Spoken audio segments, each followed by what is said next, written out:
Postal ব্যালটে vote দিতে এখন পর্যন্ত 6.25 লাখ ভোটার নির্বাচন কমিশনের পোস্টাল ভোট বিডি অ্যাপে নিবন্ধন করেছেন। এর মধ্যে সবচেয়ে বেশি সৌদি আরব থেকে নিবন্ধন করেছেন প্রায় 1,39,000। এছাড়া প্রায় 1 লাখ বাংলাদেশি ভোটারও নিবন্ধন করেছেন। পোস্টাল ব্যালটের সকল কার্যক্রম ডাক বিভাগের সহযোগিতায় বাস্তবায়ন করছে নির্বাচন কমিশন। সোমবার সকালে তেজগাঁওয়ের মেইল প্রসেসিং সেন্টার পরিদর্শন করেন নির্বাচন কমিশন। এ সময় ভোটারের কাছে ডাকযোগে কিভাবে ফিরতি খামসহ ব্যালট পাঠানো হবে এবং ভোট দেওয়ার পর ব্যালট ফিরে আসলে তা বিতরণ কিভাবে হবে এসব বিষয়ে কর্মকর্তারা কমিশনকে অবহিত করেন।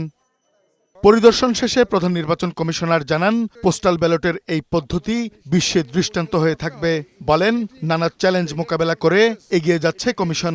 ভোটের স্যাংটিটি রক্ষা করেই কিন্তু আমরা এই ব্যবস্থাটা আমরা সম্পন্ন করার চেষ্টা করছি। আশা করি একদম সুন্দর মতো যাতে ভোটের গোপনীয়তা রক্ষা হয়, integrity of the electoral process, এটাকে ইনশিওর করে আমরা কিন্তু এই কার্যক্রমটা গ্রহণ করেছি। যেখানে প্রবলেম হয়েছে আমাদের এক্সপার্টরা সেটা অ্যাড্রেস করেছেন। এখানে সাইবার অ্যাটাক হয়েছে, আমাদের এক্সপার্টরা অ্যাড্রেস করেছেন। আগামী নির্বাচনে ভোট উৎসব হবে বলেও মন্তব্য করেন সিইসি। পুরা দেশবাসী, বড় রাজনৈতিক দল সহ সবাই তো ইলেকশন চায়, সবাই দেশের মঙ্গল চায়, ভোটাররাও চায়।